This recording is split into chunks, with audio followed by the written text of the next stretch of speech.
Bonjour mesdames et messieurs, bonjour chers auditeurs, bonjour chères auditrices, bonjour à tous les élèves de la classe Éclaireur Pro Vérité. Nous sommes en date du jeudi 21 novembre 2024. Merci à tous ceux qui nous font confiance. Merci d'être à la voix du militant. Merci. Et comme nous aimons à le dire, c'est la voix du militant. Nous en avons pour 1h20. Et tous ceux et toutes celles qui voudraient prendre la parole, nous leur demandons de bien vouloir se signaler pour qu'on puisse donner la parole le plus tôt et finir le direct pour pouvoir reprendre encore la route du travail.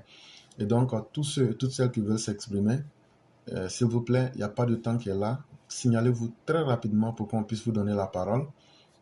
Entre-temps, quelques nouvelles rapides. Il faut dire qu'il y a la directrice de l'ARTCI, après le conseil des ministres d'hier qui a été renvoyé, il faut utiliser les mots, elle a été chassée. Et il y a aussi du côté du Mali, comme nous le disions avant-hier, il y a Choguel Maïga qui a été aussi chassé de son rôle de Premier ministre. Et donc maintenant, ça sera une guerre ouverte totalement entre lui et la junte. Et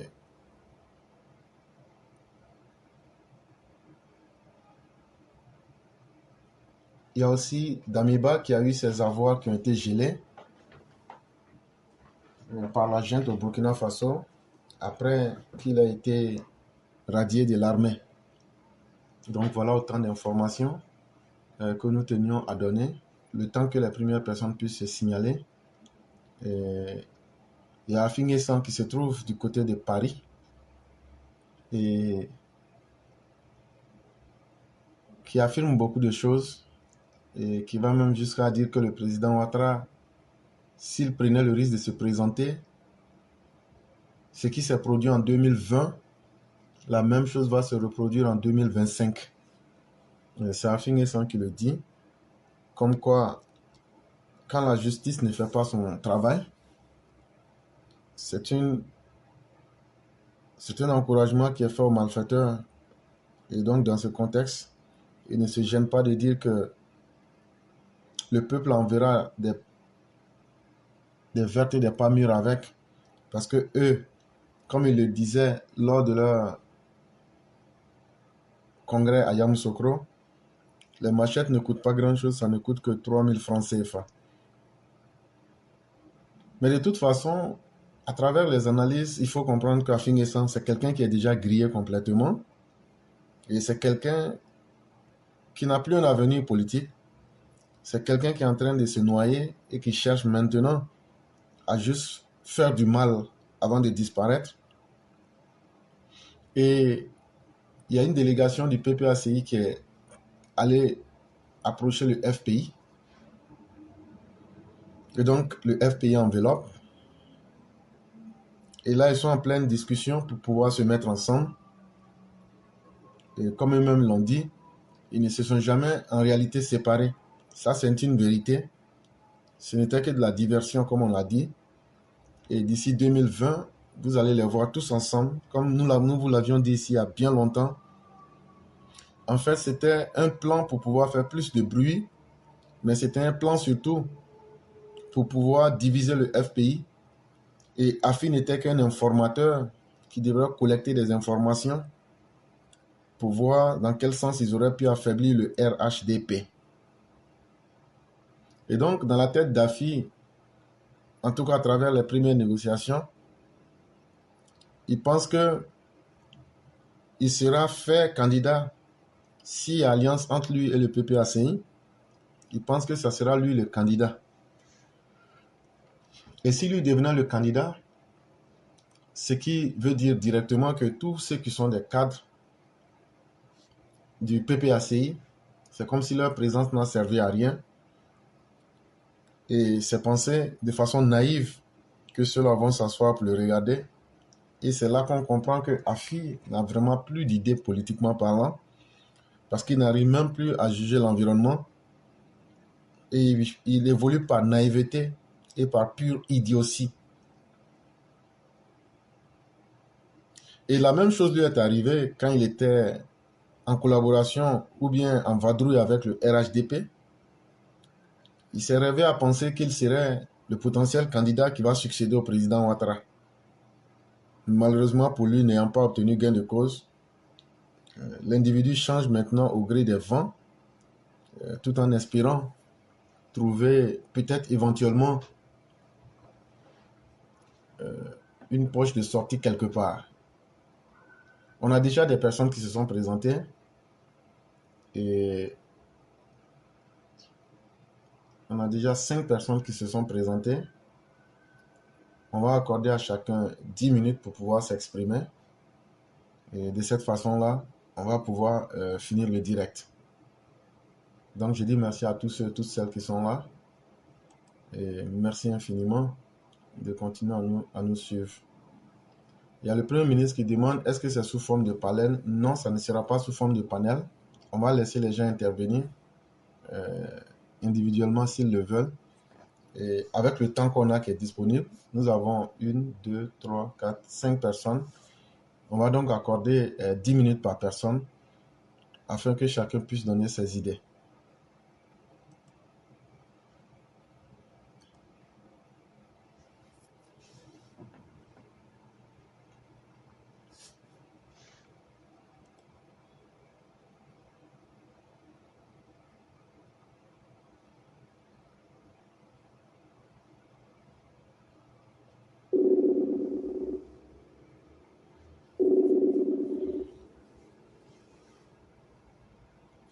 Alors?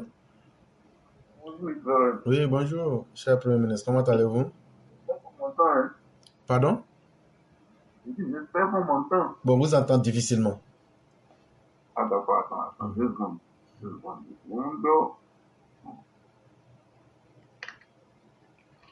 Voilà.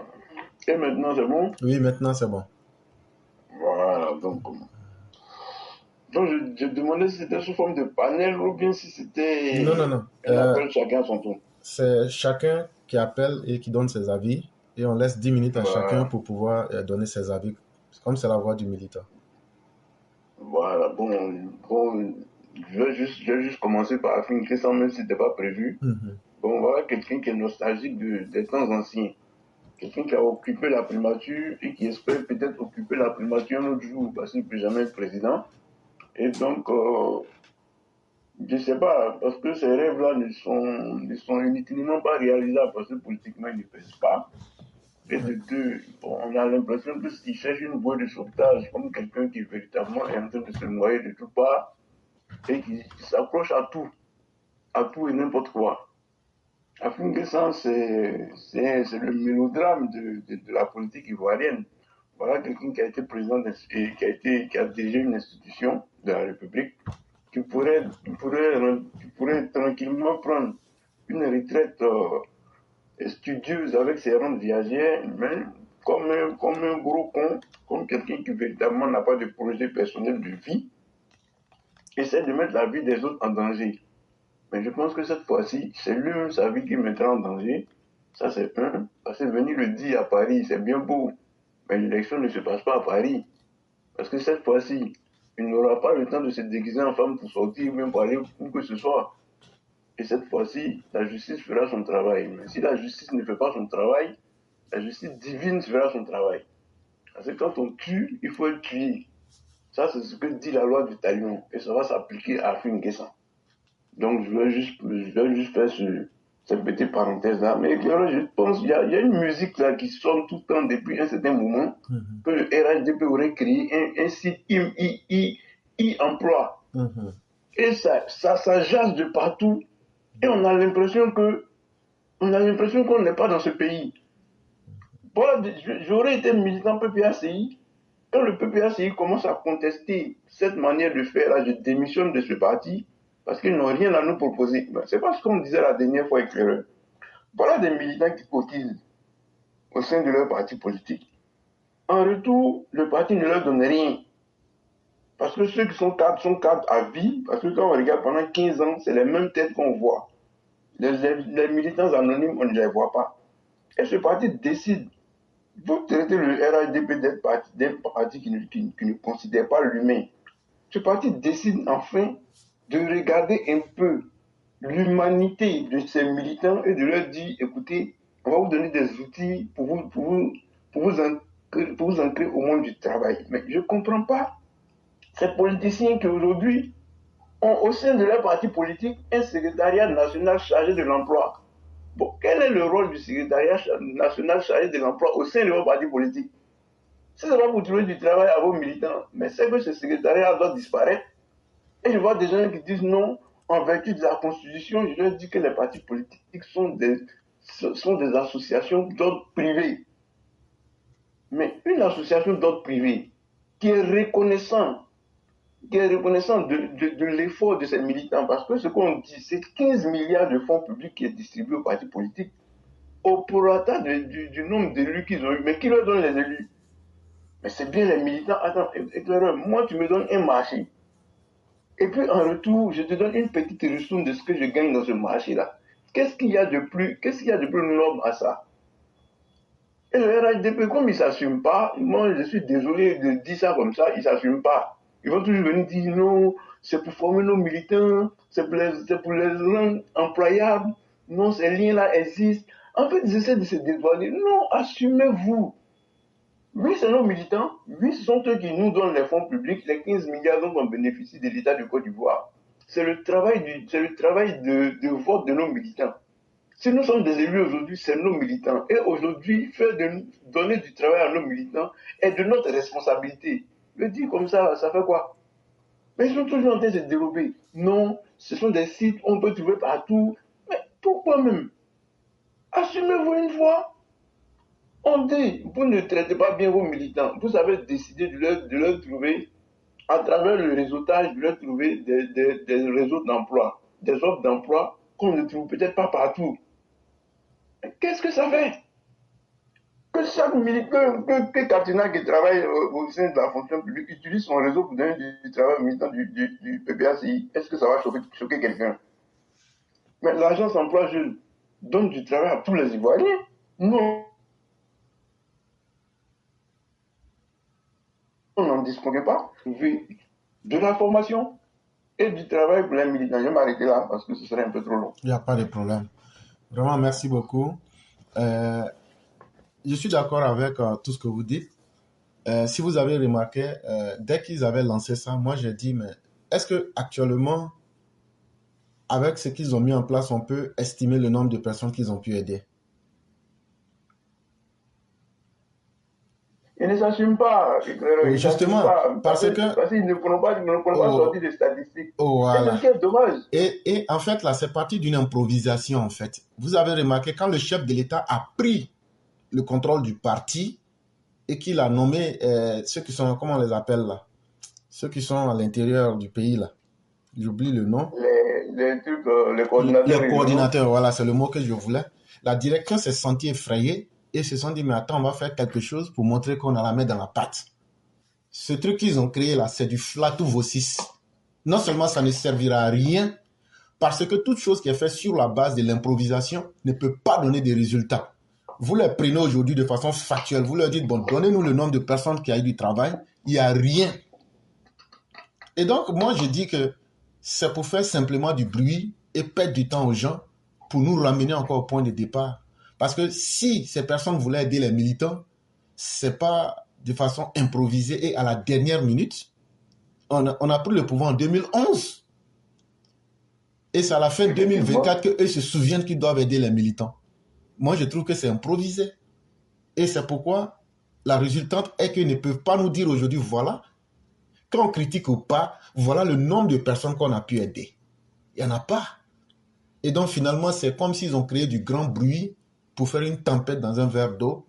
Et eux-mêmes ne sont même pas capables d'expliquer correctement ce qu'ils ont posé comme action. Et c'est quand même triste pour le RHDP. Et de là à venir se justifier, ben, je comprends pas. Et puis se justifier mal. Non, mais justement, parce que la base est faussée, tout est parti d'une improvisation. Laurent, tu te rappelles la dernière fois qu'on a discuté de ce fait-là ici, et qu'on a dit le militant ne peut pas cotiser et rien attendre en retour. Même pas une formation, même rien. Après, quelques jours après, on dit qu'ils ont créé tout est pratique de l'improvisation. Et tout ce qui est improvisé donne toujours de l'approximation, malheureusement. Vraiment, c'est la parole aux autres. Il n'y a pas de problème. Vraiment, merci beaucoup. On va vous souhaiter une excellente soirée et bien des choses à toute la famille. Merci beaucoup, Éclaireur. Merci beaucoup.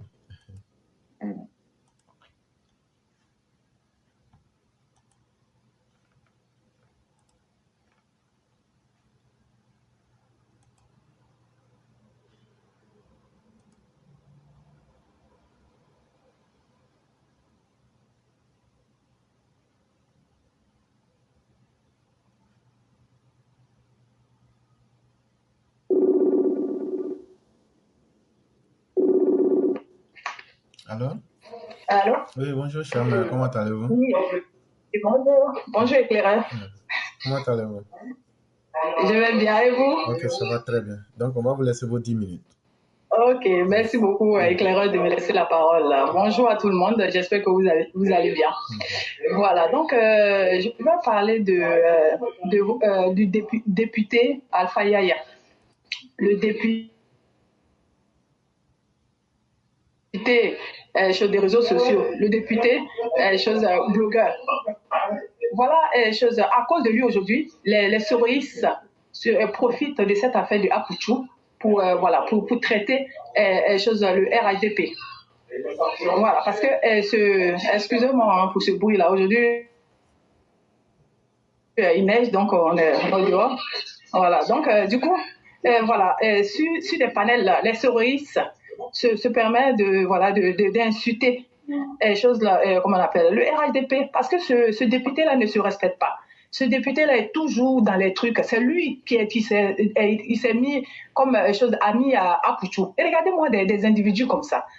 Franchement, des individus qui ne se respectent pas. Les individus qui marchent avec n'importe qui, n'importe comment. Il est devenu, donc son histoire avec cette dame, je ne sais pas si elle s'appelle Sabine Dié ou bien quoi là. Cette dernière-là qui va voir les souristes pour parler des soi-disant secrets entre eux et tout. Donc, franchement, des personnes comme ça, je trouve que c'est dommage, quoi, que le RHDP ait des personnes comme ça dans le gouvernement. Ça, c'est un député, ça. Député, là, ton travail, là, ce n'est pas sur les réseaux sociaux. Des incapables, vraiment des bons à rien qu'on trimballe comme ça sur nous, des boulets. Après celui, il y a cet individu de Nieba aussi. Comme d'habitude, hein, des bons à rien là. Ils ne savent que critiquer le travail des gens et puis prendre la faute qu'eux, ils ont là pour mettre sur le dos des gens. Ils traitent notre honorable monsieur Téné Brahima. Que c'est lui qui a envoyé la fiole. Voilà, vous connaissez la chanson, hein? C'est lui qui a envoyé la fiole, c'est lui qui, comme il peut pas, le RHDP ne peut pas faire de campagne, donc tout ce qu'on a à faire là, c'est de faire des sacrifices humains et plein de bêtises. Franchement, voilà, arrivé à un moment, il faut que tout ça s'arrête, quoi. Il faut que ça s'arrête des individus mal intentionnés comme ça. Vous dites que le RHDP n'a pas fait de campagne. Vous avez fait quelle campagne? C'est pas vous qui avez dit à vos militants de ne pas aller s'enrôler? Et puis de la fiole dont vous parlez là, cette fiole-là, qui a envoyé le nom de la fiole? Nous, on ne connaît pas. Hein. C'est vous qui avez envoyé ça parce que c'est vous qui êtes à l'origine de cette histoire de fiole. Parce que, comme on dit là, le sorcier là, c'est le sorcier connaît son ami sorcier. Si vous n'étiez pas à l'origine de ça là, vous n'allez pas savoir qu'il y avait de la fiole dans le ministère.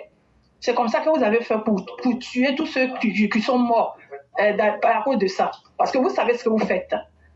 Donc, vous pouvez faire tout ce que vous avez à faire. Vous pouvez mentir comme vous voulez. Dieu merci, les gens ont compris que vous êtes des personnes, vous ne valez rien du tout. Voilà. Donc, arrivé à un moment là, taisez-vous un peu, ça va vous aider. Voilà, après cela, je vais parler rapidement des choses de la vie. Je vais parler à nos pères, à nos tontons d'un certain âge. Pour leur dire que, arrivé à un certain âge, lorsqu'on veut choisir sa petite femme, c'est important de regarder l'âge de la personne. C'est très important. Parce que On a des phénomènes de choses que nos parents là, nos pères et nos grands-pères et même nos tontons, ils ont 80 ans, ils ont 70 ans, ils ont 60 choses plus. Et voilà, ils sont âgés. Ils vont prendre une petite fille. Si elle est trop âgée là, c'est 20 ans, ça va commencer de 17 ans jusqu'à. Et après, quand tu s'es marié avec cette dernière, ils commencent maintenant à suivre les enfants des gens, à soupçonner tous les hommes du quartier, à traiter cette fille-là de tous les noms pour dire qu'elle n'est pas sérieuse. Et puis, cette dernière, elle est obligée souvent, parce que vu que le papa ne peut pas la satisfaire au lit, parce qu'arrivé à un certain âge, voilà, des choses ne fonctionnent pas comme il le faut. Et cette fille-là, quand vous partez prendre à ton jeune âge, elle a encore la force de pouvoir être satisfaite. Mais vous voyez que vous n'êtes pas capable de faire ça et vous partez prendre cette gamine pour venir la mettre dans votre foyer. Une fille même qui est moins âgée même que votre dernier enfant. C'est grave. En faisant cela, là, qu'est-ce que vous faites? Vous gâchez la vie de cette dernière. Vous gâchez sa vie. Et souvent même, il y a des situations où la fille même va se mettre avec votre enfant. Ou bien, les jeunes aussi, la côtoient dans le quartier, puisqu'elle est jeune, elle est frêle. Donc après, vous commencez maintenant à saluer le nom de la gamine partout. C'est pas normal. Arrivé à un certain âge, là, choisissez l'âge de votre petite femme. Si vous avez 70 ans, là, vous pouvez prendre une femme à partir de 45 ans jusqu'à. Ça, là, c'est pas des femmes qui sont âgées. Hein. Une femme de 50 ans n'est pas âgée pour vous. Et au-delà de ça, là, je vais parler aussi aux parents qui donnent leurs enfants à des gens qui ont un certain âge à cause d'intérêt, parce qu'on se connaît, chers parents. Arrêtez ça. Arrêtez de hypothéquer la vie de vos enfants. Vous prenez votre enfant à son jeune âge pour donner à son grand-père, à son tonton. Et puis après, là, qu'est-ce que vous entendez? La fille, elle est là, elle est dans un truc où il n'y a pas de cœur, il n'y a pas de tête, il n'y a pas d'amour. Elle est là, elle n'est pas satisfaite sexuellement. À chaque fois quand elle sort, là, elle est traquée. Il n'y a pas de confiance. Jusqu'à même souvent, même ça se termine même mal. Parce que le vieux, il n'est pas tranquille. Donc du coup, il a les yeux partout. Il fait parler avec tout le monde. Chers parents, est-ce qu'on a besoin de ça? Est-ce que vous avez besoin de vous fatiguer ainsi? Vous n'avez pas besoin. Si vous prenez une femme de votre âge là, ou bien une femme qui a peut-être même 20 ans même, on va dire ça même là, ou 10 ans d'écart que vous là, ça c'est pas une vieille femme. C'est une femme de votre catégorie. Cela va vous permettre de ne pas courir derrière comme ça, de ne pas jouer aux gendarmes, de ne pas hypothéquer la vie des enfants des gens comme ça. Et je pense que ça, c'est très important. Il faut que nos parents réfléchissent à ça. Ce n'est pas bien de mettre la vie de l'autre en danger. Ce n'est pas bien aussi de se fatiguer aussi pour rien. Il y a la solution simple, elle est là. Prenons la solution qui est plus simple. Ça sera mieux pour tout le monde. Voilà, c'est ce que je voulais dire ce soir. Parce que voilà, le temps vraiment, c'est pas à notre avantage. Il neige et je suis dehors, c'est pas évident. Donc, merci beaucoup. Bonne journée à tout le monde. Et puis, voilà, merci. Vraiment, merci beaucoup, cher mère. Merci des sujets que vous avez pu développer. Et déjà, en premier, je peux vous dire qu'avant les élections de 2020, le criminel a toujours cette habitude de répéter toujours son mode opératoire. Et ça, c'est quelque chose qui est commun à tous les criminels. Ils peuvent changer d'environnement, mais le mode opératoire demeure toujours le même. Et si on doit juger les gens en fonction de ce qu'ils ont fait, de ce qu'ils ont dit, d'abord, ceux qui empoisonnent les gens, c'est ceux qui ont dit sur la toile que notre père Amadou Gon Coulibaly n'allait pas voir les élections de 2020. Puisqu'Amadou Gon avait été choisi comme le candidat du RHDP. Et effectivement, il n'a pas vu 2020. Est-ce que Sorogium a une machine pour mesurer les vies humaines? C'est vraiment un pouvoir supranaturel que très peu d'humains, sinon lui seul, posséderaient. S'il l'a dit et que les choses se sont réalisées, on va bien se demander à partir de quelles données factuelles il avait pu prédire avec exactitude. Ça fait un.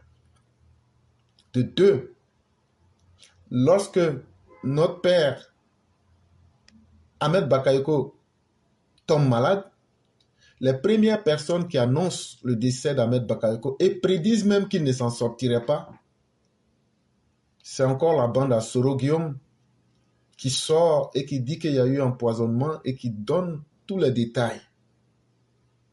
Et cette bande même va jusqu'à nous donner le nom même des poisons. Comme quoi, est-ce qu'ils étaient présents?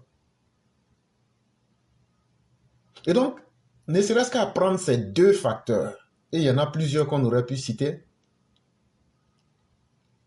et surtout, quand on remarque encore un Sorogium après la mort d'Ahmed Bakayoko, sabrer du champagne en direct pour fêter la mort d'Ahmed Bakayoko, celui à qui le crime profite est certainement le criminel. Et donc, c'est un peu malsain quand on pose des actes pour attenter, pour prendre la vie de l'autre, et demain, vouloir venir dire que non, ce sont les proches de la personne qui a assassiné la personne. Je crois qu'en plus d'être des criminels, c'est encore doublé de perversité que l'on voit des individus accuser les gens à tout va de ce qu'eux-mêmes ils ont posé comme crime. Mais comme la nature aussi a un fonctionnement qui est au-delà de nous tous, la nature sait rendre chaque chose à sa place. Ceux qui sont les criminels sont connus, mais s'ils ont peur des conséquences de leurs actes, qu'ils n'aient pas peur. La nature n'est pas là pour réfléchir, la nature est là pour appliquer des principes. Ce que tu sèmes, tu le récolteras. En ce qui concerne ceux qui sont dans des mariages vraiment, je vais dire, complètement décalés, en ce sens que quand l'âge, qu'il y a un fossé, ça posera forcément un problème. Malheureusement, certains n'ont pas encore compris cela, ou même certaines familles même décident de sacrifier la vie de leurs enfants pour quelques biens matériels. Et tout ça, ce sont des faiblesses dans notre société qu'il faut corriger. Mais aussi, il faut dire à nos jeunes filles, nos jeunes mères aussi, qu'il y a aujourd'hui beaucoup de possibilités de loi. C'est-à-dire aujourd'hui, on te met dans une telle situation parce qu'il y a un phénomène en Afrique, c'est qu'en général, les femmes ne travaillent pas et elles ne sont pas indépendantes. Et donc, beaucoup profitent de tout ça pour les soumettre à leur volonté. Si tu ne fais pas ça, on va t'abandonner, on va te maudire, surtout chez les djoulas.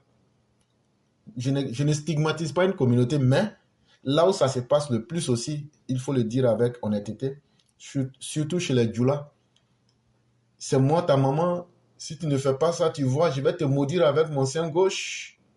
C'est moi, ton papa, si tu meurs, tu ne rentreras pas au paradis, etc., etc. Mais tout ça, c'est du cinéma. Tout ça, c'est du cinéma. Des parents peuvent mal agir.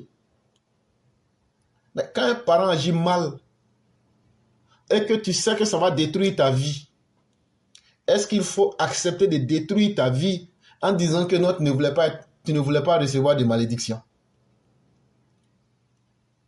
Mais si Dieu nous a donné la capacité de réfléchir, c'est de pouvoir d'abord sauver nos vies et de pouvoir utiliser ce qui est utile pour nous. Voilà un être humain qui est né à 18 ans en tant que femme. On te prend pour te donner à un vieillard qui est presque au bord de la tombe. Les parents ne calculent pas que les différences entre les générations, ça pose problème. Même les parents, les enfants, même quand on met au monde, quand il y a un certain canevas d'âge, tu vois que les rapports deviennent difficiles. À plus forte raison, une jeune dame qui n'a pas assez d'expérience dans la vie, en plus de cela, il faut calculer le fossé des différences de génération entre elle et son soi-disant mari. C'est un véritable problème. Mais les parents l'ont fait parce que eux voulaient peut-être de l'argent ou bien ils avaient des objectifs personnels à satisfaire. Mais les conséquences, c'est la jeune fille qui va les assumer pour toute sa vie. Est-ce qu'un tel commerce-là, il faut se mettre là-dedans? Il y a aussi la capacité à s'assumer. Et surtout, quand tu t'assumes dans la vérité, il ne faut pas reculer. Ça, c'est évident. En Afrique, on a vu combien de nos parents prendre de mauvaises décisions. Et après, c'est eux qui viennent s'asseoir. Si on savait, on n'allait pas faire ce mariage-là. Mais déjà, c'est gâté. Vous avez déjà gâté la vie même de la personne. Et une vie coûte trop cher pour qu'on puisse venir d'ici, on savait. Et toi, qui dois être la personne dont la vie est mise en situation là, il faut se déterminer. Et j'ai beaucoup parlé, mais aujourd'hui, il y a des solutions. Aujourd'hui, là, tu peux aller directement au bureau du procureur pour dire, voilà la situation dans laquelle on veut me mettre. Voilà la situation dans laquelle on veut me mettre. Il n'y a aucune vie qui se passe sans défi.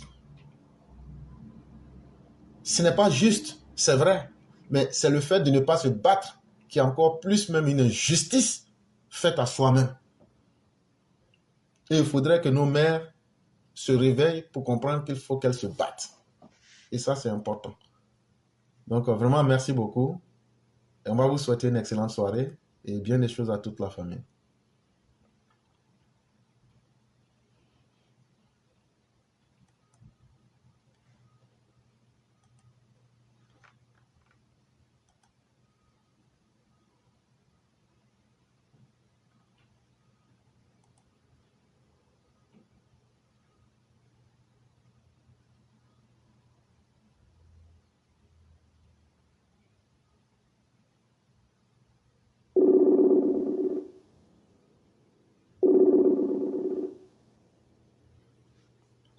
Allô?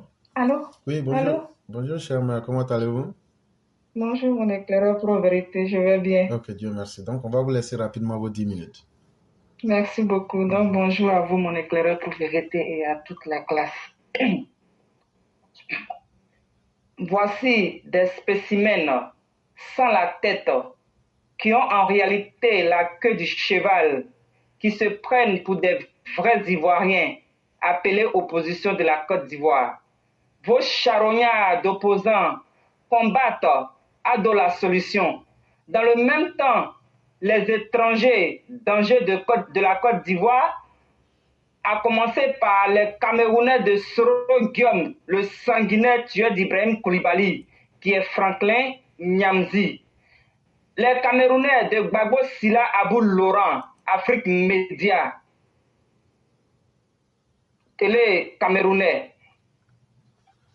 Même Bleu Goudé fait partie de cette chaîne de déstabilisation, de désinformation, d'intoxication contre la Côte d'Ivoire, ainsi que la Camerounaise de Mamadou Koulibaly, peureux avec K, qui est Nathalie Niam. Comment les empoisonnements n'afflueront pas après la rentrée massive des Camerounais et Camerounaises dans la CAN du 13 janvier 2024 qui n'ont jamais, en réalité, mais je dis bien jamais quitté notre pays, dont la majorité ont planté leur champ de mort subite chez nous. Ivoiriens, Ivoiriennes, ah bon d'accord, c'est à vous de voir, hein, comme toujours. C'est bien de faire la répétition, elle est pédagogique. Mon éclaireur, j'ai fini. Merci beaucoup, chère mère. Et aujourd'hui, en fonction de ce que vous dites, déjà au Cameroun, c'est un pays où les gens se tuent malheureusement beaucoup par empoisonnement, surtout dans l'alcool et dans la nourriture. Ça, c'est un fait qui est accepté et normal dans ce pays. Et aujourd'hui, bizarrement, on a un jeune artiste comédien qui est même décédé et les gens parleraient d'empoisonnement. Qu'est-ce que ce jeune aurait pu bien faire pour qu'il soit empoisonné? Voilà autant de questions que l'on se pose. Et qui l'a empoisonné surtout? Et pour atteindre quel objectif? Parce que le talent, il est naturel et chacun peut vivre avec son talent. La terre est suffisamment vaste et chacun peut gagner son quotidien. Et donc, ça pose beaucoup de problèmes. Vous savez, un homme, quand il se déplace avec ses habitudes, son comportement et toute l'expérience de vie qu'il a. il faudrait que les Ivoiriens fassent beaucoup attention. Chers mères, voyez-vous, dans la tradition africaine, nos parents avaient compris quelque chose. Ils disaient aux enfants, quand les grandes personnes mangeaient, les enfants qui ont entre 2 ans, on leur dit non, n'approchez pas. Quand les grandes personnes mangent, n'approchez pas. Et il y a des enfants, par ignorance, qui ne le savent pas, qui approchaient. C'est naturel en fait. Quand ils voient des gens manger, ils approchent. Et les parents disent à la personne, non, non, non, c'est votre plat, ne donnez pas aussi à l'enfant. C'était pour ne pas habituer l'enfant à manger dehors et n'importe où, ou bien à prendre de la nourriture avec n'importe qui. Aujourd'hui, c'est devenu tellement dangereux que même simple eau, il ne faut pas boire dehors.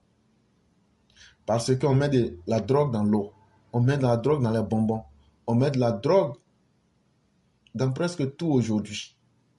En plus de cela, il y a le poison aussi. Et comme ce n'est pas écrit sur le front des gens, voilà ceux qui t'aiment ou celui qui ne t'aime pas, on ne va jamais cesser de dire à nos parents, les Ivoiriens, de se méfier. Aujourd'hui, les temps ont beaucoup changé. Il faut être très prudent. Manger dehors, ça a aussi des conséquences. Et même beaucoup de conséquences.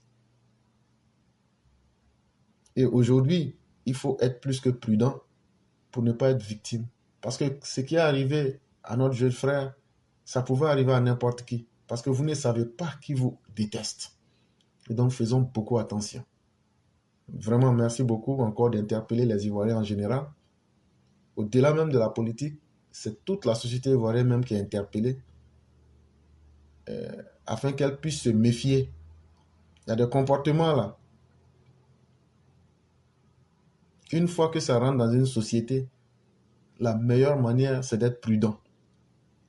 La prudence a toujours été mieux que le fait de ne pas être prudent. Et il faudrait que les uns et les autres puissent aussi adapter leur comportement pour ne pas être désagréablement surpris à travers les conséquences. Vraiment, merci beaucoup. Et on va vous souhaiter une excellente soirée. Merci, mon Je vous en prie, cher ami. Merci beaucoup. Merci.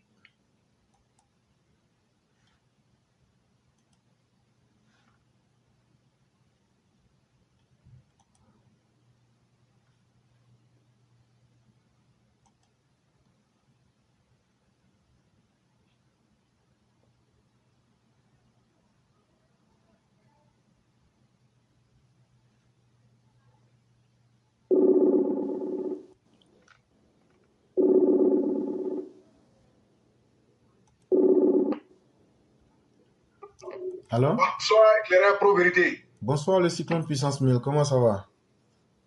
Alhamdulillah, ça va et chez vous? Dieu merci, tout va très bien. Et la famille? La famille va très très bien et de vos côtés? Oui, grâce à Dieu, on ne se plaint pas, tout va très bien. Et que Dieu nous protège tous. Amen, amen. Donc, Voilà. on va vous laisser vos 10 minutes. Et ok, merci beaucoup. Et chers auditeurs, je tout le monde est salué. Respect et considération à vous tous. Voilà, je profite. C'est pas facile. Moi, mais je sais que nos professeurs, c'est vraiment, on est né là, ça aide encore. On ne comprend pas là, mais c'est que si ça va aller. Non, ça va. Non, je viens à peine de me réveiller, c'est pourquoi. Sinon, il n'y a pas grand-chose. Ah, ok. Bon, nous aussi, on doit recevoir la première neige ici aujourd'hui aussi. Mais à part ça, il n'y a pas quelque chose, il n'y a rien de nouveau. Ah, Dieu merci. Que Dieu nous protège tous. Sinon, actuellement, moi, même, c'est assis, ça en train de woyo. Je dis, ouais, Dieu merci. Donc, éclairé, je dis merci à tous les Mao et Chao. Bonsoir et bonjour. À laquelle, là où on se trouve, dans n'importe quelle position. Aujourd'hui, je dis bonsoir au président de la République, son Excellence, M. Alassane Ouattara, président des Ivoiriens, notre président à nous, les Ivoiriens. Monsieur le président de la République, on vous dit bonsoir. Avec tout le respect, bonsoir avec toute considération, bonsoir aux membres du gouvernement, bonsoir à tous les Ivoiriens. Chers parents, je vais parler de 3 pays très très riches en pauvreté. Je vais parler de Mali, je vais parler de Burkina et de Niger.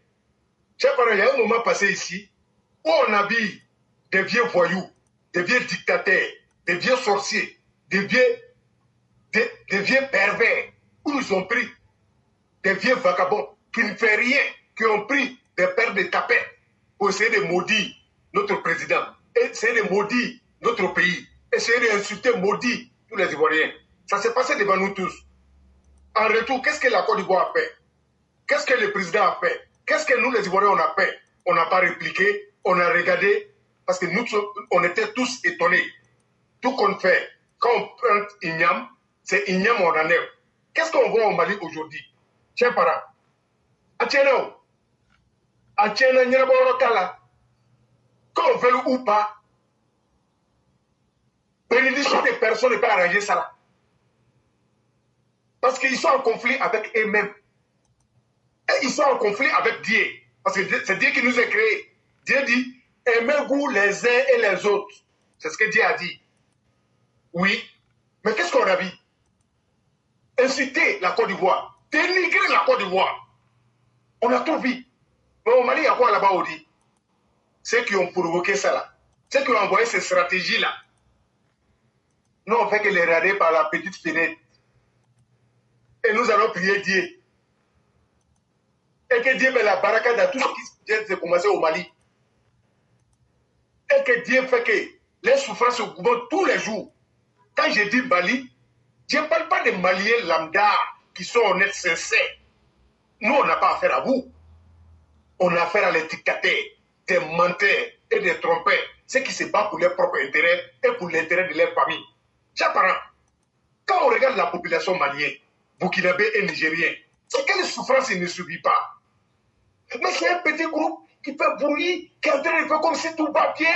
Pendant ce temps, la vie de d'autres sont massacrés. Il y a d'autres qui se sont levés dans les villages. Il y a d'autres, il y a même plus de villages. L'exemple, chez nous en Côte d'Ivoire, les autorités s'occupent des réfugiés maliens, burkinabés et les Nigériens. Est-ce que c'est là? Il ne faut pas partir de la population malienne et burkinabé? Mais est-ce que les gars pensent à eux? Ils ne pensent pas, même pas assez là. Donc qu'est-ce que nous on va vous dire? Chers Ivoiriens, ce qui se passe là, au nom de Dieu, on n'a qu'à se concentrer sur nos pays. Ce qui se passe là, ils n'ont nulle part où il faut aller. Et c'est la Côte d'Ivoire. Ils vont essayer de venir. Il faut qu'on se lève comme un seul homme. Commencer à dénoncer pour ne pas qu'il y ait un flux migratoire chez nous. On ne veut pas du tout. Ils ont accepté, ils n'ont qu'à arranger, et c'est leur problème. Les sentiments, il ne faut pas avoir tombé dedans. Pas parce que nous sommes méchants, et nous sommes prêts à faire pas pour nous. Actuellement là, ça va très bien au Mali entre eux là-bas. Et que Dieu fasse que ça continue comme ça. Ça, c'est clair et net. On ne va pas accepter. Et des trois pays très très riches en pauvreté, qui n'ont rien à programmer pour les populations, éclairé. Et ce qu'on a entendu, est-ce que ces populations-là parlent de ça? Ce qui vient de se passer au Burkina. On dit le président ivoirien, son excellence M. Alassane Ouattara, a plaidé à ce que vous gagnez l'argent. Mais est-ce que vous pouvez parler de ça? Mais vous ne pouvez pas parler de ça. Et vous n'allez jamais accepter de parler de ça. Parce qu'en parlant de ça, ça vous efface. Parce que vous n'êtes rien du tout. Mais tout qu'on fait comme c'est vos problèmes, on va féliciter nos présidents de la République. Un président exemplaire, président qui pense à l'être humain, président qui fait la vie des êtres humains. Et c'est ce qu'on est en train de dire à ces populations-là. Nous les Ivoiriens là, et nous on est devant vous, hein. Nous on est devant nous, pour ça va seulement. C'est qu'on va dire, je vais remercier encore mon président de la République. Son excellence M. Alassane Ouattara, papa béni de nos grands-mères, et champion de sa génération. Ça vous dérange? Vous allez venir dans cette école-là. Parce que c'est la vraie école. École de la vie, pas école de la dictature. Quand j'ai regarde nos opposants, à Finguessan, qui est en train de parler, et le président va faire ça, tiens, nous on a trop entendu ça. On a pris ce temps-là. C'est toi, on a vu ici. Comment dire, tu étais habillé, on est à Corse, on t'a vu ici. Un responsable de parti, un ancien premier ministre d'un pays qui met rouge à lèvres, qui attache foulard, qui porte jupe. Toi, tu as venu parler devant nous. Ça, c'est fini il y a longtemps, ça. Et on a vu vos militants au niveau de Paris ici, là. C'était le Congo rouge partout, on a vu. Et vous, là, nous, on n'a pas vos temps. Le président dit, il ne voit rien nouveau. Nous, là, nous, on est déjà maintenant. Nous, on sait quoi prendre pour s'asseoir dessus. Et l'idéal, là, on va parler à nos frères, on va parler à nos sœurs. Chers jeunes, chers Ivoiriens, je vais vous rappeler d'une chose. S'il vous plaît, enrôlement est venu tout à l'heure là. On a dit à tout le monde d'aller s'enrôler. C'est les opposants qui devaient se mettre sur la toile, inviter les gens pour venir se faire enrôler. Est-ce qu'ils l'ont fait? Ils ne l'ont pas fait. Ils ne se sont pas fait enrôler. Mais qu'est-ce que nous on a fait? On a appelé tous les Ivoiriens, parce que c'est notre droit. On allait s'enrôler. Et nous sommes tous sortis partout. On a bouclé cette affaire. Et, Monsieur le Président de la République, vous êtes en train de faire ce que vous devrez faire. Et vous avez fait, nous on a dit, les rêves 2025 là, Monsieur le Président de la République, c'est à nous de jouer. C'est à nous de choisir. C'est à nous d'aller voter. Il n'y a pas un opposant qui va faire manamana ici. Parce que le droit a été donné à tout un chacun. Et on ne vous a pas dit, ce n'est pas maintenant que vous allez nous dérober de nos programmes. 2025 là, il n'y a rien en face. Nous on vous dit c'est maïs. Et vous, pour le pépin là, ça ne va pas passer. Monsieur le Président de la République, aujourd'hui, c'est pour vous dire merci seulement. Hein, parce qu'en face de vous, il n'y a pas d'opposant. Parce que dans tous les pays africains, c'est ma première fois de voir dans mon pays, qui est pays, la Côte d'Ivoire, j'ai le président, son excellence M. Alassane Ouattara, lui-même étant au pouvoir, en train de lutter pour organiser l'élection. Monsieur le Président de la République, je n'ai pas dit ça, c'est jamais fait, mais moi je n'ai jamais vu. Parce que tous ceux qui sont au pouvoir refusent de faire l'élection. Ils ne veulent même pas organiser l'élection. Mais Monsieur le Président de la République, depuis votre arrivée, vous faites seulement que nous appeler pour venir nous enrôler, pour nous montrer nos droits, pour pouvoir choisir celui qu'on veut. C'est vous seul et vous seul, Monsieur le Président de la République. C'est pourquoi je vous dis respect et considération. Faites vers la même. Monsieur le Président, 2025 là, tout qu'on fait, les gars sont en train de dire, est-ce que le président va se présenter? Est-ce que... Non, on s'est vu hier. Plusieurs personnes. Et on est en train de se parler. Et c'est la majorité des Ivoiriens qui parlent comme ça. Non, on ne peut pas négocier. Non, on ne demande même pas votre avis. Parce que vous nous avez habitués à quelque chose vraiment qui est la vie. Vous nous avez habitués à quelque chose, c'est de vivre ensemble. Vous nous avez habitués à quelque chose, c'est les bonnes choses dans notre pays. Donc, il n'y a pas de négociation. Vous n'allez pas bouger. Ça, c'est point final. Il faut que ça soit clair. Là, on négocie tout, on accepte tout. Mais ça, là, on ne va pas négocier et puis on ne va pas accepter. Vous êtes candidat et on va faire un coup KO pour vous montrer que l'enrôlement que vous avez mis en place, nous, on allait s'enrôler, on va venir exécuter ce qu'on a fait. Donc, c'est en 2025, tout le monde est invité et après l'élection, là, on va fêter pour montrer à ces haineux-là, ces corps-là, ces pourriers-là, qui ne sont rien et les voix ne comptent pas. Parce qu'ils n'ont pas de programme de société. Jusque-là, on n'a rien entendu dans leur bouche. Vous êtes la seule personne qui nous montre de programme. Je vous dis merci et éclairé, j'ai fini mon temps. Je vous dis merci et merci à tous les auditeurs.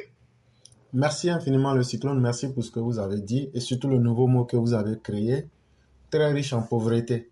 Ça, c'est vraiment l'image qui colle aux pays sahéliens qui n'ont pas encore compris que c'est à travers le travail qu'un peuple peut se réaliser. C'est eux qui découvrent les épées de Soundiata Keïta qui font, ces épées-là qui font 24 mètres de long et 15 de largeur.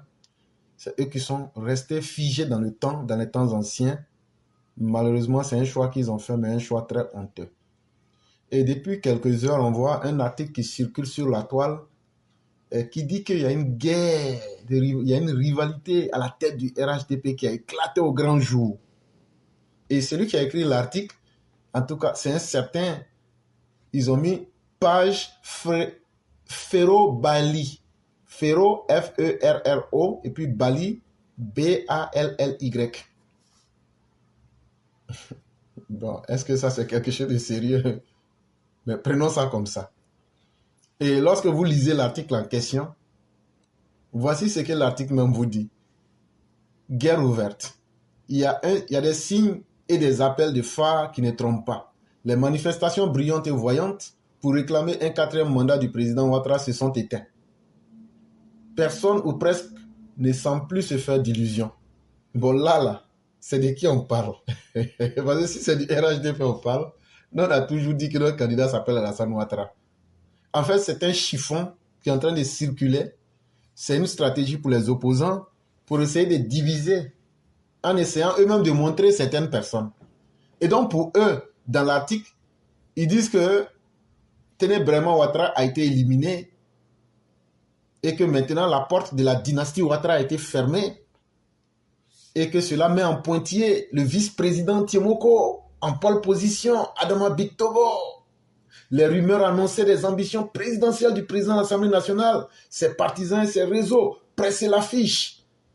L'autorité du chef de l'État est certainement, et à vue d'œil, en voie d'effritement. Bon, quand vous-même vous écoutez un tel truc, oh, est-ce que c'est ça là? Et les escarmouches se multiplient entre ces lieutenants sur la place publique. Bon, quand vous-même vous regardez, est-ce qu'il y a une cohérence interne dans ce qui est dit? Et c'est pourquoi, chers militants du RHDP-RDR, il est bon que vous preniez le temps, même s'il y a des messages que vous n'aimez pas, prenez le temps d'écouter. Ça vient d'où?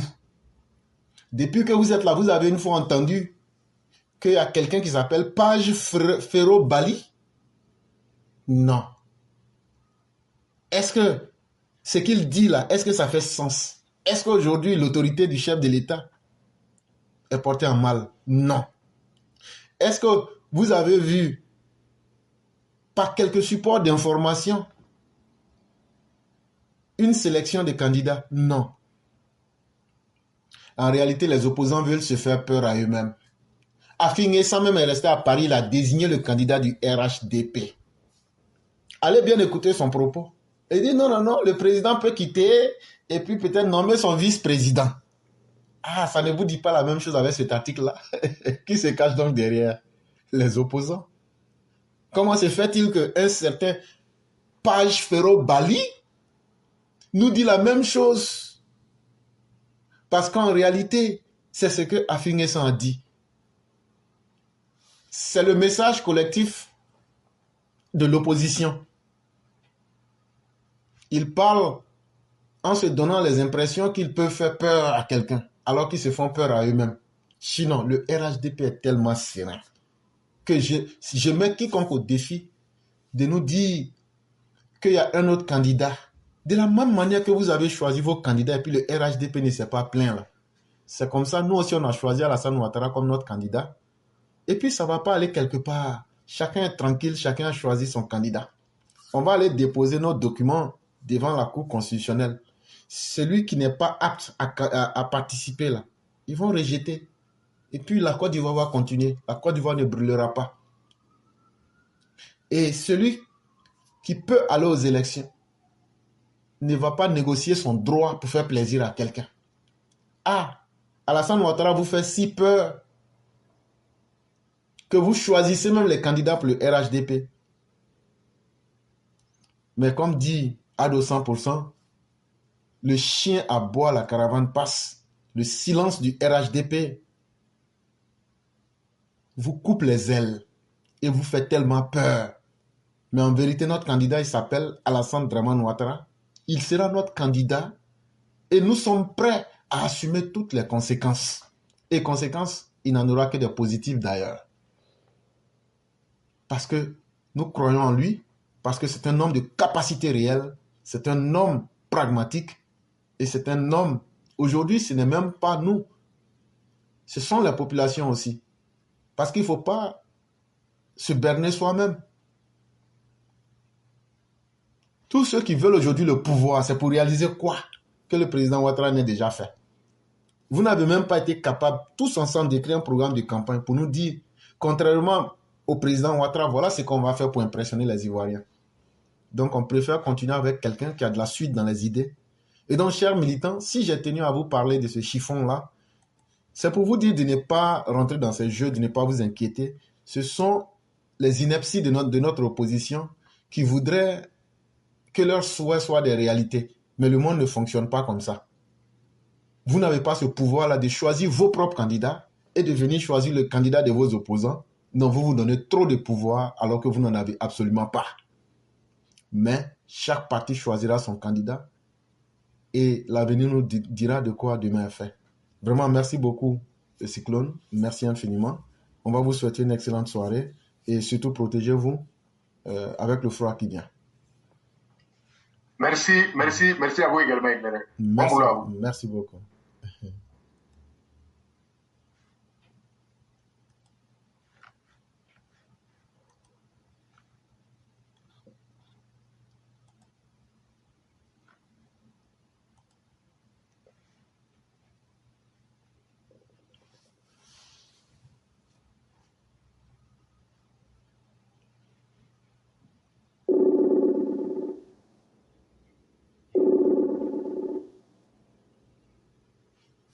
Allô?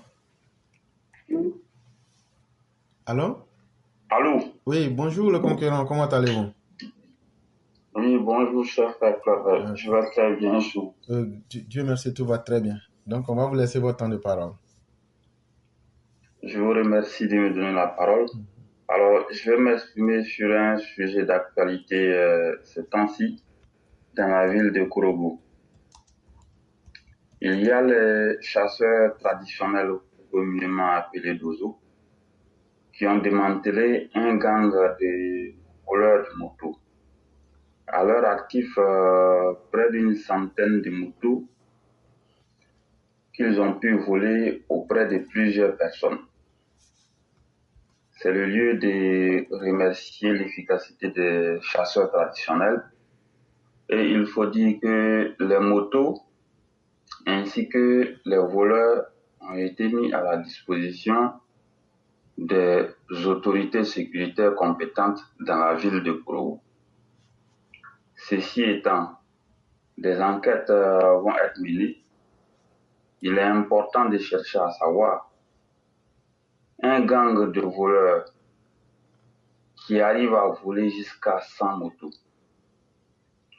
Où on partait vendre ces motos au juste et à quelle fin ces motos pouvaient être utilisées. C'est important de le savoir avec tout ce qu'on sait dans la sous-région et plus précisément avec nos pays voisins. C'est aussi le lieu de rappeler qu'il est important pour notre gouvernement de continuer à collaborer et à coopérer avec les chasseurs traditionnels d'Ozo. Parce qu'aujourd'hui, avec tout ce qu'on sait, il y a des efforts supplémentaires à faire, malgré tout ce qu'on peut dire. Il y a parfois des délinquants ou des voleurs qui rôdent dans la zone. On a des difficultés à les démanteler, mais les chasseurs traditionnels y parviennent. Donc, il faut que la collaboration s'intensifie entre les forces de l'ordre et ces chasseurs traditionnels, parce que tout ce que nous recherchons, c'est la stabilité et la paix sociale dans notre pays. Lorsqu'on voit très bien que la moto est utilisée dans les pays voisins pour déstabiliser ces pays, et la moto continue d'être un moyen de circulation qui est beaucoup plus utilisé par les déstabilisateurs, je pense que en Côte d'Ivoire, il faut mettre un accent particulier sur la traque des voleurs de moto. Il n'y a pas que la ville de Kourougou. Un peu partout en Côte d'Ivoire, on voit très bien des jeunes gens qui s'adonnent à cette activité. Quand on vole les motos en grand nombre comme ça, après, on va les vendre, bien entendu, dans les pays voisins. À quelle fin ces motos sont utilisées? Et aussi même en interne. Récemment, vous avez vu, aux frontières, on a pris des individus qui étaient en train de transporter des armes à moto. Donc, ceci veut dire beaucoup de choses. Donc, cette histoire de moto, il faut que l'autorité compétente creuse davantage pour savoir ce qui se trame, ce qui se cache derrière cette affaire. Et surtout le démantèlement de tous les gangs et qu'un accent particulier soit mis sur la sécurité. Donc, voici le sujet que je vous remercie. Vraiment, merci beaucoup le concurrent. C'est un sujet de société et c'est très important. C'est le lieu aussi de rappeler aux populations d'être vigilantes et surtout de collaborer avec les forces de défense et de sécurité. Et nous remercions les Dozo qui restent dans leurs droits traditionnels, mais aussi qui sont plus ou moins un pont entre l'administration aussi et les populations. Parce que ces personnes ont une très bonne connaissance du terrain et elles sont efficaces dans leur travail. Et nous disons merci infiniment pour le beau travail qui a été fait. mais aux populations même d'être vigilantes, parce qu'on sait combien de fois ces engins sont utiles en zone rurale et dans le nord de la Côte d'Ivoire pour le déplacement et le travail des différentes populations. Donc, de faire beaucoup attention. Je ne sais pas si vous aviez suivi le direct avant que vous ne veniez. J'étais en train de parler d'une certaine page Ferro Bali qui disait que c'est le feu au RHDP et que tout brûle et que vraiment ça ne va plus. Je ne sais pas si vous avez écouté. Non, je n'ai pas suivi cette partie. Ok, il n'y a pas de problème. Donc, au moment où vous parliez, j'ai pris le temps de poursuivre encore les recherches. Et donc, je prends le nom page Ferro Bali, je tape dans Google. Quand je tape dans Google, Google me dit que ça n'existe pas. Ça me sort échec. Je dis, il n'y a pas de problème. Je reprends la même chose, je reviens, je tape dans la barre de recherche Facebook, page Ferro Bali. Et vous savez ce que je trouve en premier? Non. Ça m'amène directement sur une page qui est reliée à Serge Kassi. Et dans cette page, qu'est-ce que je fais? Il est là et il est dans un studio. Et tous ceux qui veulent peuvent faire l'exercice avec moi pour vous démontrer que le mensonge là, nous on peut déconstruire avec une facilité qui va vous faire froid dans le dos. Tous ceux qui veulent, vous faites le même exercice avec moi. Quand vous allez mettre la page Ferro Bali, vous allez vous retrouver, la première page que vous allez voir, c'est Serge Kassi qui est dans un studio. Et qu'est-ce que je fais? Je me dis, ok, s'il se trouve que cette page, c'est Serge Kassi qui sort, donc attends que je vois à travers ce poste-là, qui sont les amis de Serge Kassi. Et qu'est-ce que je découvre dans la page? Je vois les Jean Bonnet, les Steve Biko. C'est pas le Steve Biko qui est en prison là, hein. C'est un autre militant PPACI là, lui. Voilà, c'est lui. Oui. Voilà. Le communicateur. Voilà. Et puis maintenant, je continue. Et qu'est-ce que je vois? Je vois maintenant, ce n'est plus la page Ferro Bali, mais je vois maintenant Ferro Bali. Et quand je tape maintenant sur Ferro Bali, que je regarde maintenant, comme je le disais, vous vous rendez compte que c'est un militant PPACI endurci. Et là, vous voyez maintenant l'article qu'il a posté. Je vois l'article en face de moi. Je prends le temps de regarder. Et comme je le disais, ce sont des gens qui sont dans une manipulation. Et nous avons toutes les stratégies pour le démontrer. Et ce que je dis là, tout le monde peut essayer ici en ce moment. Et c'est comme ça qu'on découvre le mensonge. Quand tu vas à la source et que tu mets dans le système, ça te sort toute la vérité. Et même, si vous voulez, même, je peux vous donner la date de naissance même de ce Ferro Bali sur sa page.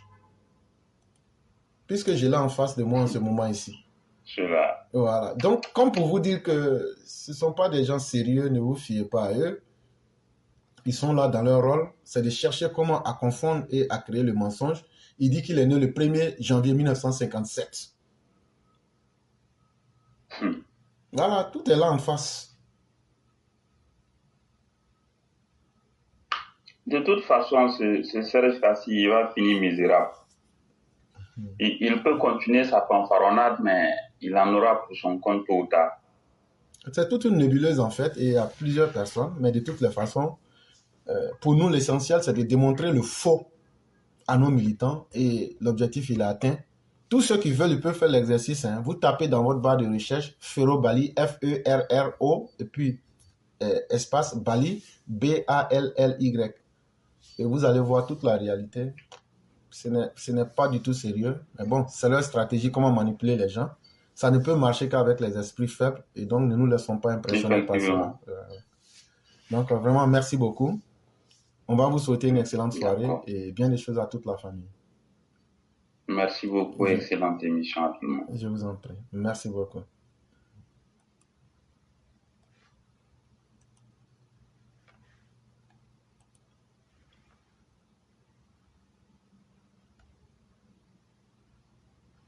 Mesdames et messieurs, nous allons aller vers la fin de l'émission avec la toute dernière personne. C'est notre mère Sali Koné.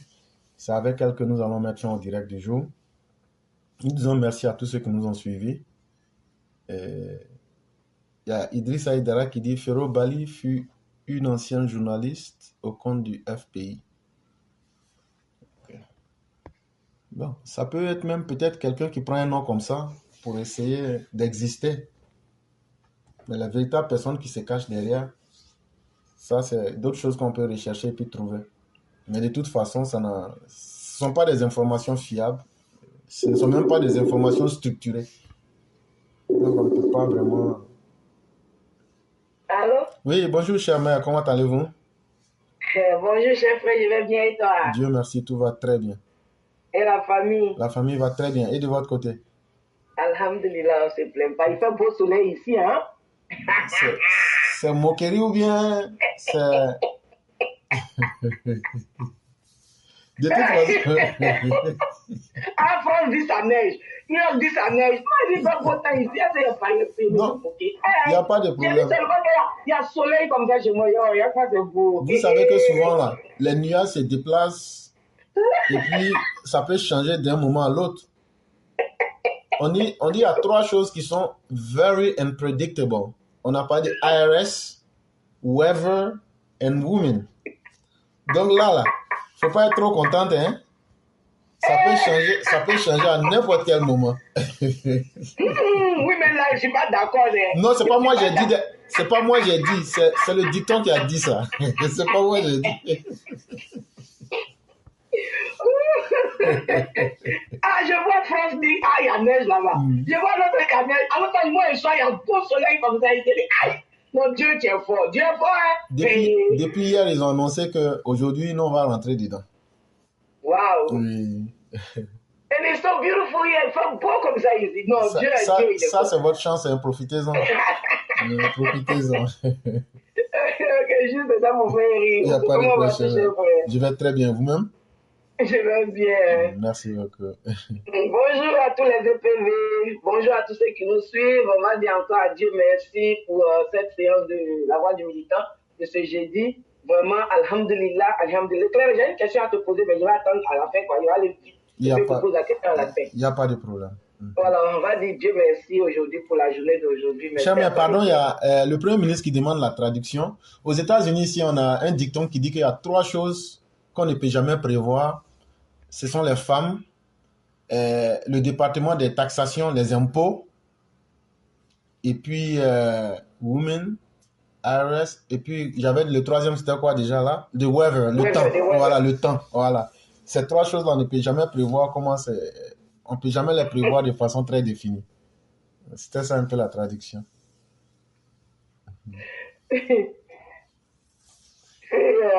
Donc, comme je disais, voilà, je disais bonjour à tous les EPV. On dit merci à Dieu encore pour cette séance et vraiment, il nous garde dans ses grâces. Ah, l'éclaireur, Afi Nguessan dit que si Papa Ado se présente, les mêmes effets de 2020 vont se produire. Ah, ok. Nous, on est pressés même, je vous jure. Si nous, on pourrait, Dieu même pour nous demander, vous voulez, on a dit Dieu, pardon, pas approcher octobre là. Nous, on est fini ça là. Et puis, on va avancer. Oui! C'est-à-dire, eux là, la Côte d'Ivoire change, mais eux ne changent pas. C'est ce qu'ils nous montrent toujours. Eux là, ils ne vont jamais changer l'éclaireur. Ceux-là, là, ils ne vont jamais changer. Et puis, il y a un truc que j'ai compris dans ces gens, dans l'opposition là. Tellement même ils savent qu'ils se sont détruits là. Ils veulent que la vie des gens soit détruite comme de la manière eux-mêmes se sont détruits là. C'est ce qu'ils veulent maintenant.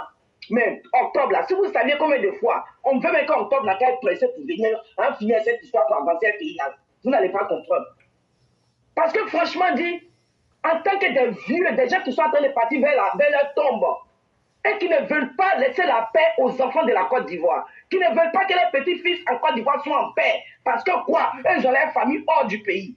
Vous êtes méchants. Et c'est ce que l'Ivoirien doit comprendre le fait, que cette opposition-là n'est pas là pour eux. Ils sont méchants. Ils ne veulent pas voir la Côte d'Ivoire avancer. Ils ne veulent même pas vous voir travailler. Parce que si le pays est mélangé, là, vous allez travailler comment? Regardez l'AES. Demandez à la population de l'AES comment ils se sentent. Et c'est ça, elles veulent reproduire en Côte d'Ivoire. D'abord, on a quitté dans quelque chose en 2010, du jamais vu en Côte d'Ivoire. Et eux, ils veulent qu'on retourne dans ça. Chers Ivoiriens, réfléchissez. Cette opposition n'est pas là pour vous. Elle a dit, elle est finie pour politique, là, ils ont fini avec ça. Donc, qu'est-ce qu'ils veulent? Ils veulent que vous, vos vieux, soient finis comme pour eux. Je ne peux pas comprendre, c'est que l'opposition qui est assez négative. Aucune proposition pour faire du bien à l'Ivoirien. Ils n'ont rien à proposer. Ils étaient dans les fonctions, ils n'ont rien foutu. Maintenant, quelqu'un qui est en train de soulever la Côte d'Ivoire, pourquoi il soulève la Côte d'Ivoire? Papa de candidat de... maintenant, c'est que vous allez faire en 2025, là. On attend ça pour voir. Sauf si le Dieu qui est là-haut, là, n'est pas un Dieu de justice. Oui, sauf si le Dieu qui est là-haut n'est pas un Dieu de justice. Voilà le Malika, voilà Shogun, non? Qu'est-ce qu'il n'a pas dit de Papa Ado? Lui-même, il en est aujourd'hui. Tous ceux qui ont fait sur ce monsieur-là seront humiliés un à un, Inch'Allah. Quand vous dites que Dieu, il existe, c'est pas souvent que les gens disent, en politique, il n'y a pas Dieu dedans. Lui qui fait politique, à qui l'a créé? C'est pas Dieu qui l'a créé. Dieu, là, il est partout. À tout temps et à tout moment. Tout ce que tu fais dans la vie, la première des choses qu'il faut craindre d'abord, c'est Dieu lui-même. Mais l'être humain s'en fout de ça parce que Dieu même là, tellement il rend certains puissants, mais il oublie. Il se dit que c'est eux-mêmes qui se sont fait puissants. Attends, c'est Dieu qui t'a rendu puissant. Nous, on vous dit, c'est que vous voulez de la Côte d'Ivoire, là, ça va arriver sur vous, mais vos familles. Et puis la Côte d'Ivoire va avancer. Parce que si Dieu n'avait pas sa main sur la Côte d'Ivoire, là, où on en est aujourd'hui, on n'allait pas être là. Vous êtes venu déchirer le lien entre les Ivoiriens. Vous êtes venu semer la haine entre les Ivoiriens. Et ce monsieur qui est venu, qui cherche toujours que l'Ivoirien soit un, qu'on dise toujours, je suis Ivoirien, mais de dire, je suis Djoula, je suis Baoulé, je suis Bété, dites que vous êtes des Ivoiriens. Mais c'est vous là qui ne voulez pas voir ça avancer. Vous allez voir ça jusqu'à même dans votre tombe là, vous allez partir tourner là-bas. Inch'Allah. Parce que le Dieu là, c'est un Dieu de justice et de vérité. Et c'est à ce Dieu là que nous on vous confie. Mais Claire, ma question est pour l'histoire de ce monsieur-là. Je crois que c'est, ou bien avant-hier, c'est hier ça s'est passé, non? Ou bien si ça s'est passé vraiment. Monsieur Assalé là, où on en est, s'il te plaît? Effectivement, hier, ils étaient au tribunal. Parce que ça avait été rejeté du 6, on est passé au 20 octobre. Et effectivement, hier, c'était le 20 octobre. Et ils étaient au tribunal, mais Assalé ne s'est pas présenté au tribunal.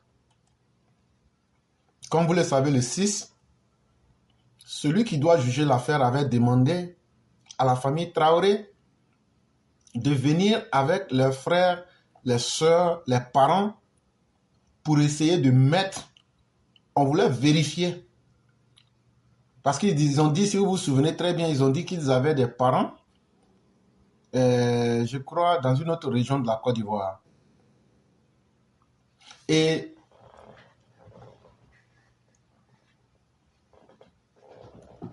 Assalé Tiemoko n'était pas lui-même au tribunal.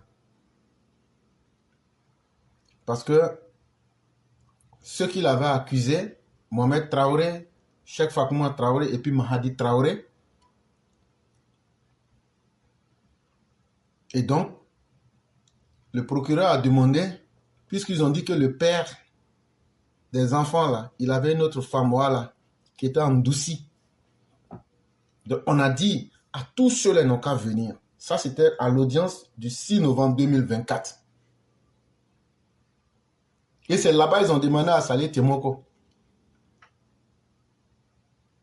Est-ce qu'il a des preuves? Il a montré ses preuves.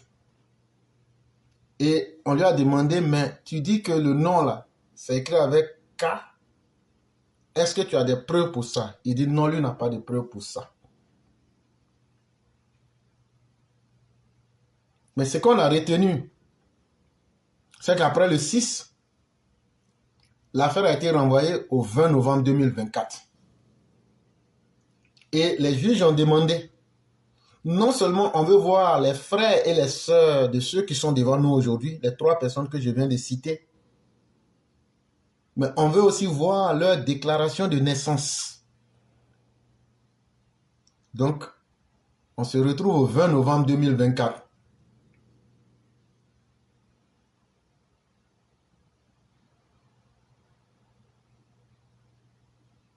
Assalé Tiemoko n'est pas là. Il a fallu que le tribunal demande aux avocats de la défense. Donc hier, les avocats ont regardé dans la forme. Ils ont analysé. Ils ont regardé les pièces qui ont été produites. Et puisque Assalé Tiemoko était absent, ils ont encore remis l'affaire Là, je n'ai plus la date en tête ici en ce moment. Mais l'affaire a été remise à plus tard. Et quand je dis plus tard, ce n'est pas pour longtemps.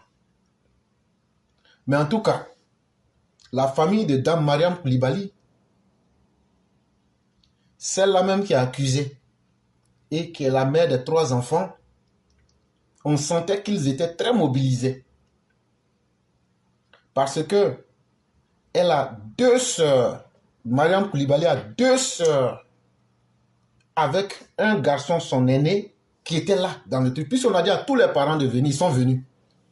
Mariam Koulibaly qui a accouché les enfants Traoré là, elle a 2 sœurs. Elles sont venues au tribunal. Elle a un grand frère. Lui, il est venu au tribunal. Eux sont tous ivoiriens. Elle a des cousines, des cousins. Eux étaient tous au tribunal. Voilà, ça a été remis, merci beaucoup, le 27 novembre 2024. Voilà. Ça a été remis, chère mère, au 27 novembre 2024. Merci beaucoup, Chao Sekou Doumbia. Et donc, les gens sont venus. Et les gens sont venus même de la diaspora, figurez-vous. Les parents de la dame sont venus même de la diaspora. Parce qu'ils ont décidé que pour une fois, là, ils vont témoigner. Et ils vont mettre pièce d'identité à l'appui. Pour que cette histoire-là, on puisse boucler carrément la bouche des accusateurs. Et donc, nous attendons donc le mercredi prochain, le 27 novembre 2024, là, c'est le mercredi qui vient là. Et on va bien voir de quel côté la honte va être. Et nous sommes très pressés et nous attendons cette situation-là. Et donc, voilà un peu où l'affaire en est pour le moment. Vraiment, merci, professeur. Merci beaucoup. Ce qui est sûr, on attend. Oui, on attend. Parce que franchement, cette histoire de xénophobie, là, accuser des gens pour rien. Non, ça, là, il faut que ça finisse. Quoi. Et en tout cas, on attend. Comme 27 n'est pas loin, là. Voilà, c'est un temps de Dieu, c'est pas loin. Inch'Allah. Vraiment, merci, merci, professeur. Vraiment, c'est à vous que nous disons aussi merci. Et on va vous souhaiter une excellente soirée et bien des choses à toute la famille. Amen. Merci beaucoup. Merci beaucoup, cher. Dieu nous protège. Amen. Et on vous en souhaite autant. Merci beaucoup.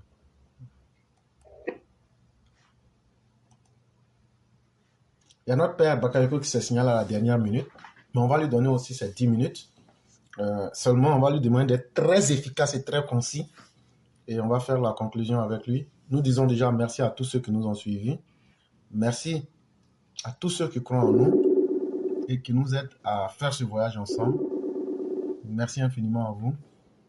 Et comme on le dit, on reste ensemble. Et je salue notre mère Khalidja Kone Soukoulé ainsi que le grand maître Maurice Koudou. Bonjour, cher aîné, comment allez-vous? Très bien, merci. Okay. Éclaireur, comment tu vas aussi? Oui, grâce à Dieu, tout va très bien. Et la santé? Ah, Dieu merci. Okay. Ah, bon, on remercie Dieu. On est en train d'aller doucement, c'est normal. Hein. Avec la grâce divine, ça ira. Inch'Allah, merci beaucoup. Okay. Donc, on va vous laisser 10 minutes. Ah oui. Voilà. Comme vous êtes signalé un peu en retard, et donc oui. Ça joue sur le temps, mais on va vous laisser 10 minutes pour pouvoir donner vos idées. D'accord, merci beaucoup. Merci pour vraiment cette attention et cette considération. Et je voudrais aussi, avant de commencer, surtout dire merci à toute la classe, aux intervenants que j'ai suivis, pas de façon continue, mais bon, j'ai vu l'essentiel. Et je remercie pour tout ce travail qui est fait, que vraiment ça soit profitable à la Côte d'Ivoire. Et surtout que ça permette d'éliminer toutes ces brebis galeuses-là qui, en tout cas, constituent une sorte de poison dans notre vie sociale. Mais je suis persuadé que la vérité est en train de triompher. Et donc, nous sommes sereins et que Dieu nous assiste tous. Ceci étant, j'ai entendu le Premier ministre, j'ai cru l'entendre dire que le RHDP devait constituer un réseau pour pouvoir chercher du travail à ces militants. Je l'entends bien, mais au niveau, sur le plan communicationnel, ça me donne un peu de... Ça me préoccupe dans le sens où je ne sais pas comment ça peut être interprété. Surtout que nous sommes, nous, RHDP, RDR, nous avons une vocation, c'est la nation. Donc, notre devoir, c'est de permettre à chaque Ivoirien d'accéder, n'est-ce pas, au bien-être dans les conditions, en tout cas, que permettent la loi, en tout cas, et nos textes de loi. Donc, si le RHDP développe un réseautage, je ne sais pas si on tombe dans une sorte de favoritisme. Et ça peut nous coûter, en tout cas, en termes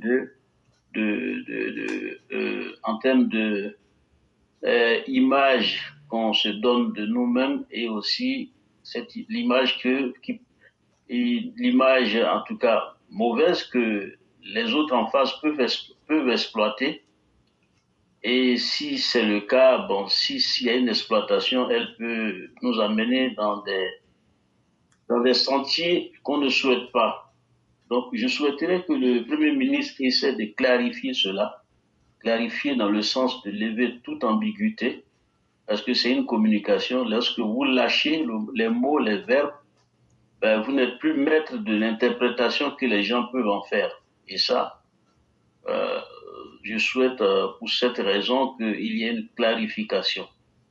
Je suis persuadé que, bon, l'intention n'est pas de créer une sorte d'Ivoirien de tel niveau et l'Ivoirien de tel autre niveau. Mais bon, c'est très important pour notre petite connaissance sur la communication et l'outil communicationnel de vraiment clarifier pour ne pas que ça entraîne une sorte de confusion. Confusion, je le répète, il peut être exploité pour, en tout cas, salir l'image du président de la République et par conséquent du RHDP. Et je voudrais faire une intervention à la suite de cela sur l'ancien Premier ministre, puisqu'on peut le dire maintenant, du Mali, Choguel Kokala Maïga, qui a été limogé, vu la tournure que ça a pris, la vie politique, jusqu'à son limogeage, je peux dire que c'est quelqu'un qui a été désavoué. Il y a un climat malsain entre, en tout cas, ceux qui portent aujourd'hui la transition au Mali. Mais moi, je voulais dire que c'est une bonne nouvelle. C'est une bonne nouvelle. Voilà des gens qui se disent qu'ils défendent l'indépendance de leur pays et même celle de l'Afrique, qui aujourd'hui ne sont même pas capables de s'entendre entre eux-mêmes. Voilà. Et qui sont incapables de respecter le fonctionnement d'un gouvernement, entre guillemets, parce que moi, jusqu'à preuve du contraire, légalement, c'est pas un pouvoir qui a été adopté, qui peut être considéré comme légitime au Mali. Donc, ils ont forcé la main aux populations et ils ont entraîné cette partie de la population qu'ils peuvent certainement manipuler.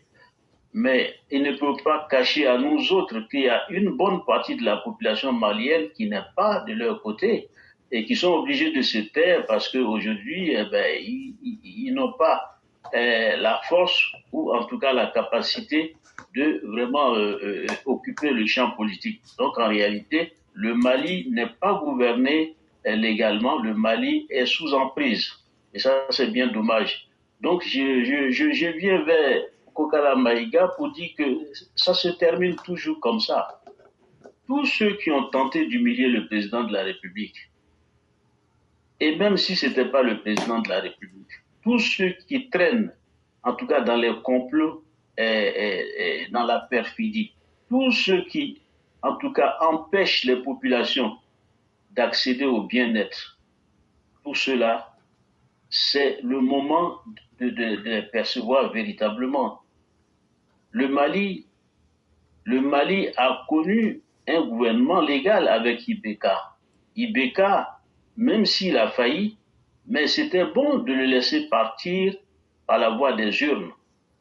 Et ils ne l'ont pas fait parce que ceux qui aujourd'hui sont au pouvoir avait un dessein, c'était d'occuper l'espace politique et puis d'en profiter pour remplir leurs poches. Mais nous sommes, j'espère, Dieu nous donnera le temps d'observer comment tout ça va finir. Et vraiment, je suis content et je remercie Dieu de nous avoir permis de voir la chute de Kokala Maïga. Et ça va pas s'arrêter, ça va même s'enfoncer. Puisque c'est quelqu'un qui veut montrer qu'il est puissant, ben, entre eux, ils vont s'éliminer comme ça, d'une personne à une autre, et finalement perdre le pouvoir de la façon la plus honteuse.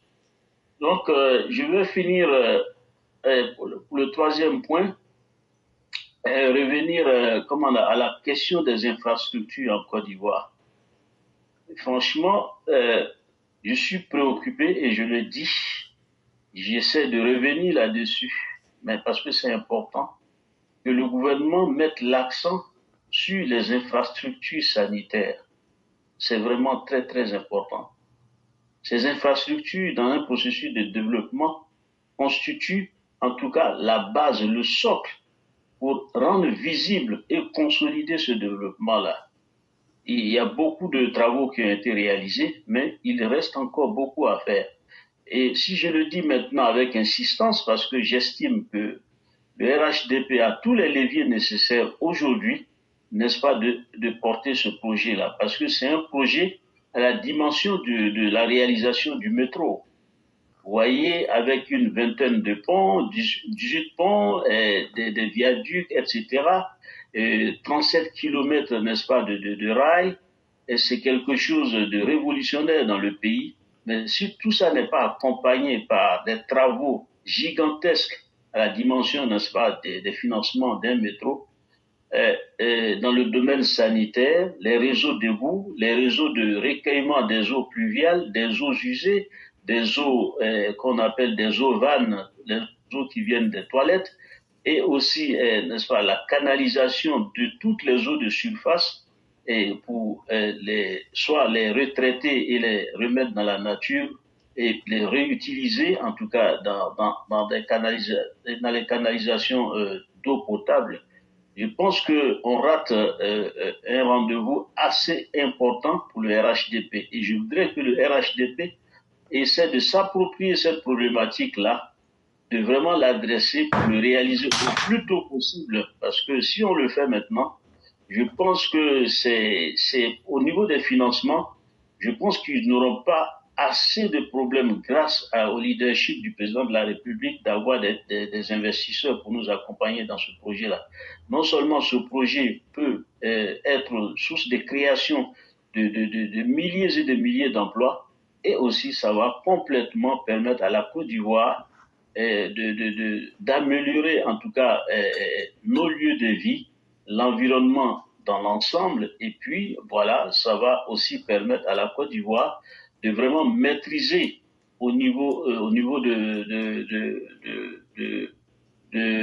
comment on appelle ça, du recueillement de ces eaux de différentes natures.